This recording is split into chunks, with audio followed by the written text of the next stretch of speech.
माफ करा महाराज, तुमच्या विचारांना, तुमच्या संस्कारांना आम्ही विसरलोय. हो, खरंच विसरलोय.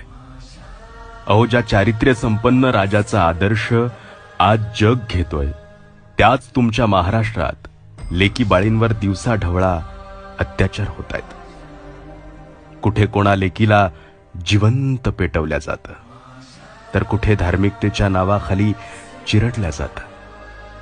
राज, तुम्ही आयुष्यभर स्वराज्यातील प्रत्येक मायमाऊलींना तळहाताच्या फोडाप्रमाणे जपलात, पण आज त्याच लेकीला न्यायासाठी वनवन भटकावं लागतंय. का, कशामुळे माहिती नाही. राज, लहान तोंडी मोठा घास घेतोय. आता तुम्ही फक्त राजकारणापुरते मर्यादित राहिलात राज.